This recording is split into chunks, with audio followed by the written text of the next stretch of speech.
Assalamu alaikum students, welcome you all in your class 8 physics. This is video lecture number 1 of your online classes. Today we will start topic of rest and motion, which is in unit 2 kinematics. So please open your book and come to page 30.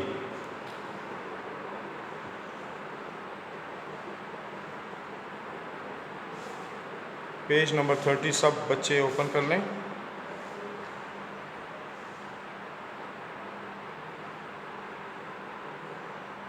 Today और topic is rest and motion.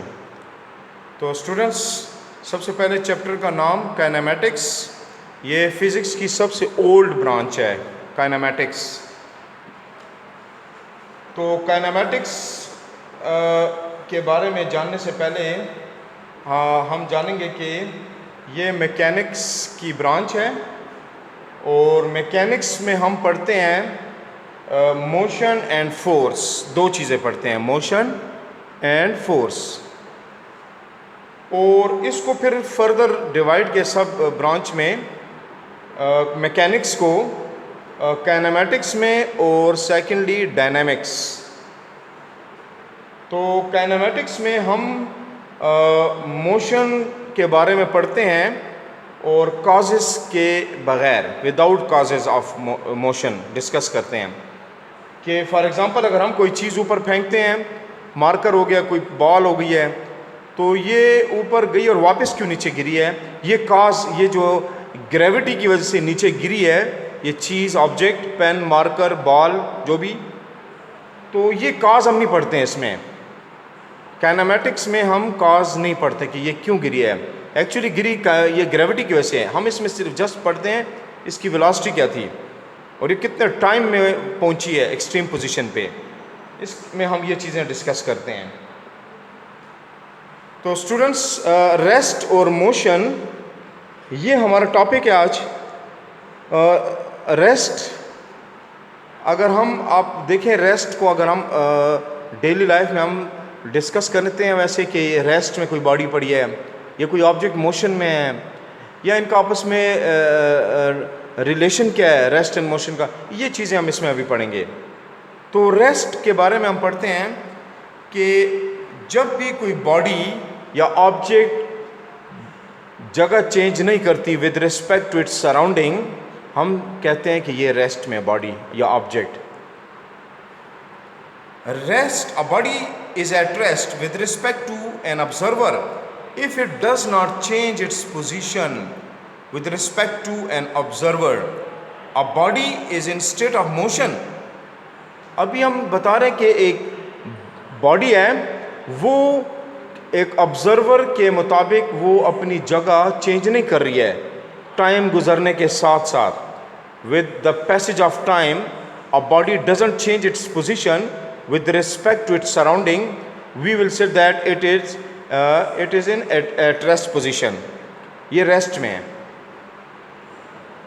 जैसे अगर हम देखते हैं कि 5 minute गुजर गए हैं, 2 मिनट गुजर गए हैं, 3 मिनट गुजर गए हैं और एक जगह पर कोई चीज़ पड़ी है और वो 2-3 मिनट, 4 मिनट, 5 मिनट के बाद उसने वो जगह चेंज नहीं किया है with respect to its surrounding, अपने इर्द गिर्द के एरिया के मुताबिक, तो हम कहते हैं कि ये बॉडी या ऑब्जेक्ट, ये चीज़, ये रेस्ट में है, ये रेस्ट में है।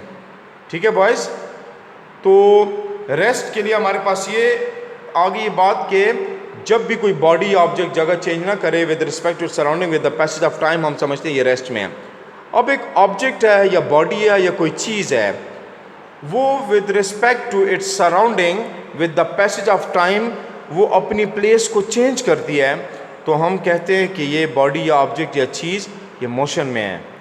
फॉर एग्ज़ाम्पल, क्लासरूम में टीचर वो ड्यूरिंग सबक के दौरान वो बोर्ड की जानिब भी बढ़ता है, बोर्ड पे टॉपिक का नाम लिखता है, डिटेल लिखता है, एग्जांपल लिखता है, न्यूमेरिकल सॉल्व करता है, कोई क्वेश्चन वगैरह हेडिंग देता है, और फिर उसके बाद वो थोड़ा सा मूव करता है, टेबल साइड पे आ जाता है, फिर क्लासरूम में बच्चों से क्वेश्चन करता है और इस तरह रैंडम घूमता है। एक एक बच्चे के पास जाता है इधर।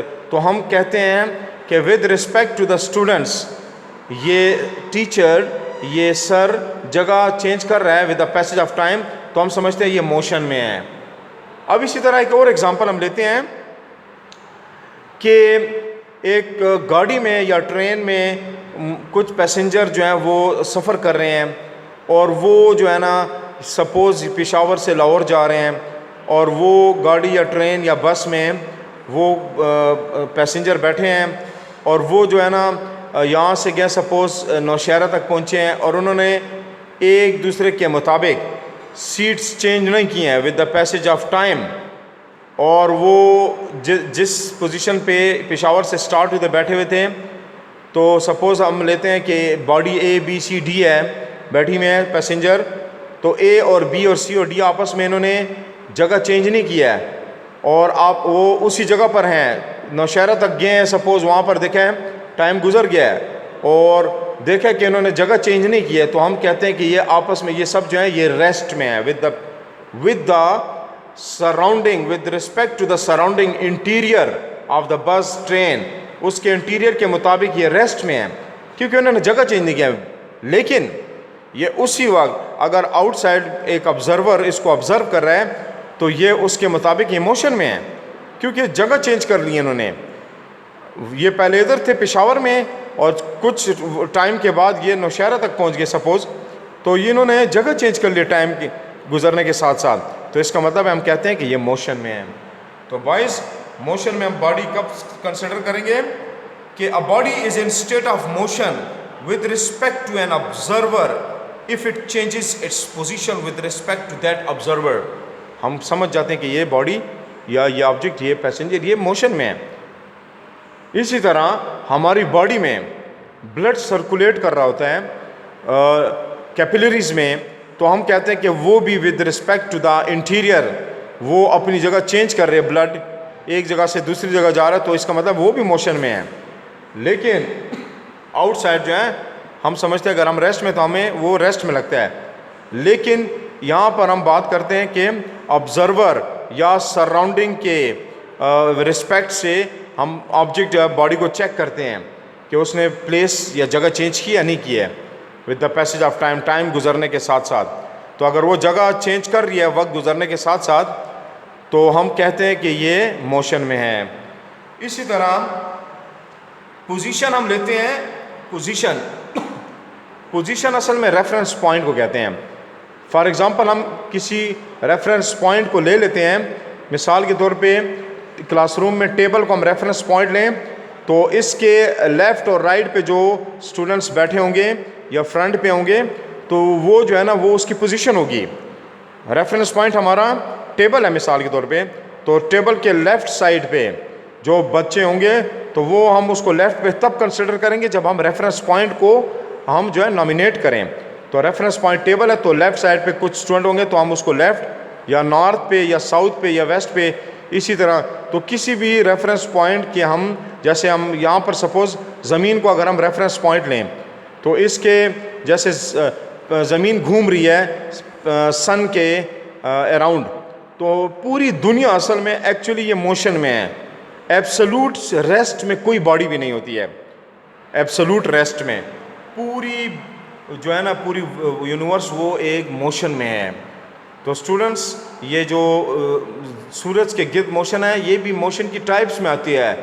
ये रिवोल्यूशन कर रही है, और ये जो है ना ऑर्बिट में घूम रही है सूरज के गिर्द, प्लैनेट्स घूम रहे हैं, तो उसमें एक प्लैनेट हमारी अर्थ भी है 3rd नंबर पे। तो ये एक साल में या 360 डेज़ में जो है 365 डेज़ में ये पूरा एक राउंड ट्रिप पूरा करती है सूरज के गिर्द। तो ये इसकी मोशन 2 टाइप्स की हैं, एक है रोटेटरी मोशन है, दूसरी हमारे पास सर्कुलेटरी है। रोटेटरी में हम स्पिनिंग भी इसको कहते हैं, स्पिनिंग मोशन, अपने एक्सिस के गिर्द घूमना ही हो, अपने एक्सिस के गिर्द ये 24 आवर्स में कंप्लीट ये चक्कर लगाती है, इट्स ओन एक्सिस, दिन और रात का आना जाना, और ये फिर 1 डिग्री मूव करती है आगे। इसी तरह 365 ये डिग्री मूव करती है, तो वापस अपनी जगह पर 365 डेज़ पे 1 रिवोल्यूशन 1 कंप्लीट चक्कर लगाती है। तो ये पूरी यूनिवर्स से मोशन में है। इसी तरह हमारे पास we can equally use references that are not stationary but are in motion relative to the earth. For example, to describe the position of a person in airplane, we use the airplane as the reference, not the earth, as showing in the figure page number 30 पे देख सकते हैं। तो ये जो planet के अंदर जो पैसेंजर बैठे हैं ये सब एक दूसरे के लिए रेस्ट में हैं, क्योंकि इन्होंने जगह चेंज नहीं की है with respect to each other with the passage of time. लेकिन बर्ड्स के लिए ये मोशन में है। ये जब टेक ऑफ करती है तो पहले एयरपोर्ट पे होती है, फिर ऊपर फ्लाइंग टेक ऑफ करके ऊपर जाती है तो जगह चेंज कर रही होती है। तो इसी तरह स्टूडेंट्स हमारे पास टाइप्स ऑफ मोशन है, 3 टाइप्स बेसिक हैं। ट्रांसलेटरी मोशन है, सेकंड है रोटेटरी मोशन, थर्ड वन है वाइब्रेटरी मोशन। ट्रांसलेटरी मोशन में हम देखते हैं कि ये इसमें changes in position of a body as a whole body move करती है। मिसाल के तौर पे एक बॉडी है, या एक जैसे हम ले लेते हैं क्रिकेट बॉल या फुटबॉल ले लेते हैं, उसको जब बंदा किक लगाता है प्लेयर, तो वो पूरी एज अ होल बॉडी एक जगह से दूसरी जगह मूव करती है। तो ये इसको हम ट्रांसलेटरी मोशन में ले सकते हैं। फिर देखें आप पेज 31 पे एग्जाम्पल में देखें, मोशन ऑफ अ हॉर्स और motion of a ball, moving car, falling bodies, rowing boats, flying birds, ये सारी ट्रांसलेटरी मोशन की एग्जांपल्स हैं। इसी तरह फिर translatory motion is again divided into following types, उसको फिर 3 टाइप्स में ट्रांसलेटरी मोशन को डिवाइड किया है। फॉर एग्जांपल एक पहली है rectilinear motion. Rectilinear motion students, जैसे हम इसमें एक लीनियर नाम निकला हुआ है, तो इसमें एक स्ट्रेट लाइन में बॉडी के मोशन को हम कह सकते हैं। तो देखें straight line motion, for example motion of free falling bodies, ऊपर से कोई चीज़ गिरती है, मिसाल के तौर पे सेकंड फ्लोर पे, थर्ड फ्लोर पे कोई बच्चा खड़ा है, वहाँ से कोई चीज़ फेंक देता है, बॉल फेंक देता है या कोई और ऐसी चीज़, तो वो स्ट्रेट नीचे आएगी, स्ट्रेट लाइन में आएगी। फॉर एग्जांपल हैवी मैस है, कोई बॉडी ऑब्जेक्ट है, स्टोन है, उसको फेंकते तो स्ट्रेट आएगी। या इस तरह कोई बॉडी मोशन करती है, जैसे कार हो गई है, कोई फुटबॉल हो गई, स्ट्रेट लाइन में अगर वो मूव करे तो हम इसको रेक्टिलिनियर मोशन में कंसिडर करते हैं। इसी तरह कर्विलिनियर मोशन, सर्कुलर और कर्व पाथ में मोशन जो होती है, जैसे एक क्रिकेट का बैट्समैन है, वो हिट लगाता है, 6 लगाता है, तो वो एक प्रोजेक्टाइल बनाती है, बॉडी बॉल जाती है यूं नीचे से ऊपर जाती है, कर्व हाईएस्ट पॉइंट पे, फिर जाके डाउन फॉल नीचे आके गिरती है, तो ये कर्व बन जाता है। तो motion of a cricket ball being hit of for 6 के लिए ये भी कर सकते हैं। हमारे पास इसकी तीसरी टाइप जो है वो है रैंडम मोशन। रैंडम मोशन का मतलब है वो किसी स्पेसिफिक पैटर्न में मोशन नहीं करती बॉडी, वो गड़बड़ मोशन करती है। इसको ब्राउनियन मोशन भी कह सकते हैं। ब्राउनियन एक साइंटिस्ट था, उसने इसको डिस्कवर किया था। तो इसकी हमारे पास motion of a body as a whole round, हमारे पास रैंडम मोशन में इर्रेगुलर मोशन हम इसको कह सकते हैं। इर्रेगुलर मोशन, इर्रेगुलर का मतलब रेगुलर नहीं होती, कोई स्पेसिफिक पैटर्न नहीं होता। और जैसे एग्जांपल है फ्लाइट ऑफ अ बटरफ्लाई और motion of a gas molecule. Gas molecule हो गए हैं, वो रैंडम मोशन करते हैं। और इसी तरह तितली हो गई, बटरफ्लाई, या कोई और परिंदा ऐसे हो गया, वो चिड़िया हो गई छोटी, कोई इस किस्म का बर्ड हो गया, या कोई और इस तरह बी होगी, हनी बी, तो वो गड़बड़ मोशन कर रही होती है, रेगुलर। इसको हम कहते हैं रैंडम मोशन। इसके बाद हमारे पास बड़ी जो टाइप्स हैं, rotatory motion. Rotatory motion of a body as a whole around a fix axis, एक फिक्स एक्सिस के गिर्द कोई बॉडी घूम रही हो ना, इसको हम कहते हैं rotatory motion. In this type of motion the particle of the body moves in a circle, एक सर्कल में मूव करते हैं बॉडी के पार्टिकल्स, सर्कल में। जैसे हमारे पास पंखा हो गया है, इसके ब्लेड्स घूम रहे हैं एक्सिस की ओर, या साइकिल को खड़ी करें, उसको स्टैंड पे खड़ी करके उसके पहिए को घुमाएं पीछे वाले को, तो आप देखें कि वो दरमियान में एक्सेल होता है, उसके गिर्द सारे पार्टिकल मूव कर रहे होते हैं पहिए के। तो ये भी एग्जांपल है। Motion of a wheel of a cycle है। The hands of a clock, ये जो बड़ी घड़ियाल से होता है, क्लॉक जो होता है, उसके जो सुइयाँ हैं वो भी एक एक्सिस के गिर्द तीनों सुइयाँ घूम रही थी। अगर 3 है, मिनट वाली है, सेकंड वाली है और आवर वाली है, वो तीनों जो है ना एक एक्सिस के गिर्द घूम रही हैं। ये भी रोटेटरी मोशन की एग्जांपल में आती हैं। Wings of a turning fan, ये जो विंग्स हैं, ब्लेड्स जिसको कहते हैं पंखे कि ब्लेड्स जो हैं ये भी घूमते, ये भी इसकी एग्जांपल में रोटेटरी मोशन में आती है। इसी तरह स्टूडेंट्स वाइब्रेटरी मोशन है तीसरी, the repeated forward and backward motion of an object about it's mean position. ये जैसे ये कहते हैं कि वाइब्रेटरी मोशन वो होती है कि एक ऑब्जेक्ट है ना, वो अपने एक फिक्स पॉइंट जिसको मीन पोजीशन कहते हैं या रेस्ट पोजीशन कहते हैं या ओरिजिनल पोजीशन कहते हैं, उसके गिर्द ये टू एंड फ्रो मोशन आगे पीछे मूव कर रही है। टू एंड फ्रो मोशन इसको कहते हैं आगे पीछे, बैकवर्ड एंड फॉरवर्ड मोशन। इसकी एग्जांपल हम लेते हैं, the oscillation of a mass attach to an elastic spring, motion of a swing and the vibration of a plugged violent string. ये एग्जांपल है, जैसे एक झूला लेते हैं, झूला जो अक्सर देहातों में होते हैं या पार्क में होते हैं, उसमें बंदा झूलता है तो उसमें बच्चा या कोई पर्सन बैठ जाए और उसको पीछे एक दूसरा पर्सन इसको खींचता और वहाँ से छोड़ देता है, तो जहाँ से इसने स्टार्ट किया था ये उसके आगे पीछे मूव कर रही होती है, रिपीट कर रही होती है, to and fro motion. That is the example of vibratory motion. तो स्टूडेंट्स ये मोशन की टाइप्स डिफरेंट हमने डिस्कस किए हैं। इसी तरह object can be rest and motion at same time. Rest and motion are relative terms. Relative term का मतलब ये है कि एक ऑब्जेक्ट को हम रेस्ट में भी कंसिडर करते हैं और मोशन में भी। इसकी एग्जांपल यही जैसे पहले मैंने अर्ज किया है, जैसे कि एक गाड़ी है या ट्रेन है, उसमें पैसेंजर बैठे हैं तो वो एक दूसरे के लिए रेस्ट में हैं। बिकॉज क्यों कि इन्होंने टाइम गुजरने के साथ साथ जगह चेंज नहीं की है। जो बंदा एक सीट पे बैठा था वो कुछ टाइम बाद उसी सीट पे है दूसरे के मुताबिक, या इंटीरियर या स्टेयरिंग के मुताबिक, या मिरर जो इंटीरियर बैक मिरर लगा होता है गाड़ी में, तो वो देखिए स्टेयरिंग के मुताबिक वो ड्राइवर भी है उसी जगह पर बैठा हुआ है। इसका मतलब है वो रेस्ट में है with respect to the surrounding of the interior of the car या ट्रेन या बस। बट उसी टाइम वो आउटसाइड ऑब्जर्वर जो उसको ऑब्जर्व कर रहे हैं उसके लिए वो मोशन में है। तो ये रिलेटिव टर्म्स का मतलब ये है कि एक बॉडी एक ही टाइम पर रेस्ट में भी कंसिडर कर रहे हैं और उसको मोशन में डिपेंड करता है ऑब्जर्वर पर कि ऑब्जर्वर उसको कैसे ऑब्जर्व कर रहा है। तो students rest and motion are relative term. ये हमारे पास इसकी एग्जांपल है, देखिए पेज नंबर 32 पे। For example when a teacher changes her position in the classroom while students are sitting on their chair, according to students observation the teacher is in motion. Teacher motion में, interestingly teacher while moving also observe the students to move as well.